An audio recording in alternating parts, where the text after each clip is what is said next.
Exercise 1.1, question number 1. Which of the following are sets? Justify और answer. तो set क्या होता है? Set की definition है, set is a well-defined collection of distinct objects. हमें फोकस करना है वेल डिफाइंड और डिस्टिंक्ट कीवर्ड पर. वेल डिफाइंड यानी जो हमें स्टेटमेंट दी है उसमें कुछ एम्बिग्विटी तो नहीं है.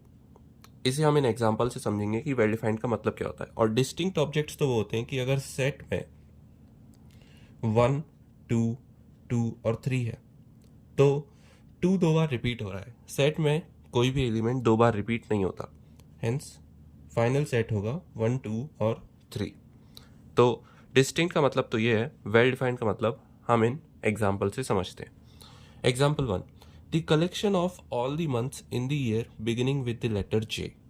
तो ईयर में टोटल 12 मंथ्स होते हैं और 12 मंथ्स यानी जनवरी, फरवरी, मार्च, अप्रैल, मई, जून, जुलाई, अगस्त, सितंबर, अक्टूबर, नवंबर एंड दिसंबर. अब स्टार्टिंग विद द लेटर जे. जे से कौन कौन से महीने शुरू हो रहे हैं? एक जनवरी और फिर मार्च, अप्रैल, मई, जून, जुलाई. 3 मंथ्स जे से शुरू हो रहे हैं. तो क्या ये एक सेट कहलाएगा? ये बिल्कुल कहलाएगा, क्योंकि देखो इन तीनों में पहली बात तो एक भी मंथ रिपीट नहीं हो रहा, हेंस डिस्टिंक्ट प्रॉपर्टी सेटिस्फाइड है. और ये जो स्टेटमेंट है ये एकदम वेल डिफाइंड स्टेटमेंट है. मतलब ऐसा नहीं है कि इस स्टेटमेंट का मतलब मैं अगर जनवरी, जुलाई और जून निकाल रहा हूँ तो कोई और इस स्टेटमेंट का मतलब कुछ और निकाल लेगा. सबके लिए साल में 12 ही महीने होते हैं, इसलिए ये स्टेटमेंट एक प्रॉपर सेट डिफाइन कर रही है, तो ये एक सेट है. Now second, the collection of 10 most talented writers in India. अब मान लेते हैं ये क्वेश्चन सिर्फ the most talented writer in India का होता, यानी कि 10 नहीं, सिर्फ एक सबसे बेहतरीन राइटर हमारे पूरे भारत में. तो बहुत से लोगों का आंसर मान लो अगर ए होता और कुछ और लोगों का आंसर अगर बी होता, तो लोगों के हिसाब से यहाँ पे आंसर चेंज हो जाते. कुछ लोग कहते कि ए सबसे ज़्यादा टैलेंटेड है, कुछ लोग कहते कि बी सबसे ज़्यादा टैलेंटेड है, कोई और आ जाते कहते सी सबसे ज़्यादा टैलेंटेड है. अब मुझे राइटर्स के बारे में इतनी नॉलेज नहीं है, इसलिए मैं ए, बी और सी से डिनोट कर रहा हूँ उन्हें. लेकिन यही बात है कि इस स्टेटमेंट का मतलब अलग अलग लोगों के बदलने से मतलब चेंज हो जा रहा है, यानी कि ये स्टेटमेंट वेल डिफाइंड नहीं है. तो अगर टॉप राइटर का ही इसमें एम्बिग्विटी आ रही है कि एक से ज़्यादा राइटर टैलेंटेड हो सकते हैं, तो 10 मोस्ट टैलेंटेड राइटर्स में कोई प्रॉपर कलेक्शन नहीं होगा. उस कलेक्शन में जो ऑब्जेक्ट्स हैं वो चेंज होते रहेंगे. मान लो 10 ऑब्जेक्ट्स हैं, X1 से लेकर X2 तक, ये सभी X10 तक, ये सभी राइटर्स के नाम हैं. तो ये वेरी हो जाएगा अगर हम जगह के साथ बदलें या फिर लोगों के विचार बदलें. तो ये X1 से मान लो X9 तक भी सेम रहा, लेकिन कोई और आ जाएगा कि बोलेगा X10 नहीं, मेरे लिए तो Y1 एक नया नाम, ये टैलेंटेड ज़्यादा है, तो ये एक सेट नहीं है. Now third, a team of 11 best cricket batsman of the world. ये भी सेम, यहाँ पे बेस्ट कीवर्ड है. अब बेस्ट का मतलब क्या होगा? क्योंकि मुझे क्रिकेट की थोड़ी नॉलेज है, तो कुछ लोग बोलेंगे विराट कोहली है बेस्ट, कुछ लोग बोलेंगे सचिन तेंदुलकर, कुछ लोग MS धोनी बोलेंगे. तो मतलब चेंज हो जा रहा है बेस्ट का, प्लेस टू प्लेस या पर्सन टू पर्सन, हेंस ये वेल डिफाइंड नहीं है, तो ये भी एक सेट नहीं है.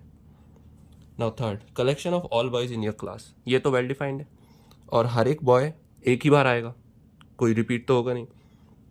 मान लो कोई ट्विंस भी हैं तो भी उनका रोल नंबर तो अलग ही होगा, इसका मतलब ये भी एक सेट है, क्योंकि क्लास में, आपकी क्लास में तो उतने ही बच्चे होंगे ना जितने पहले से थे. कोई और आके ये तो नहीं कहेगा कि ये दूसरी क्लास का आपकी क्लास में पढ़ता है. तो ये एक सेट है. Collection of all the natural number less than 100.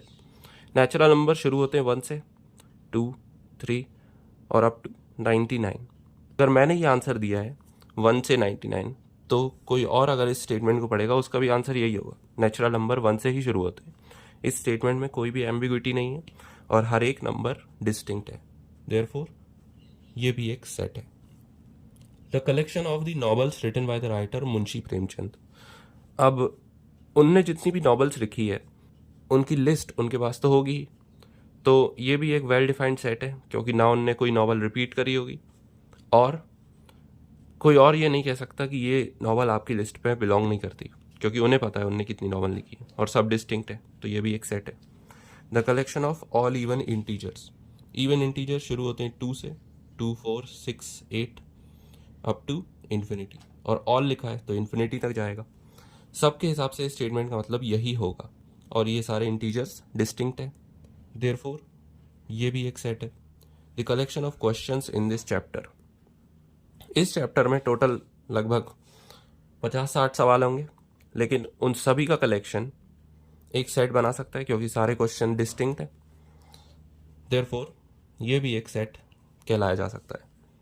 9th, the collection of most dangerous animals of the world. अब इसमें भी मोस्ट डेंजरस आ गया।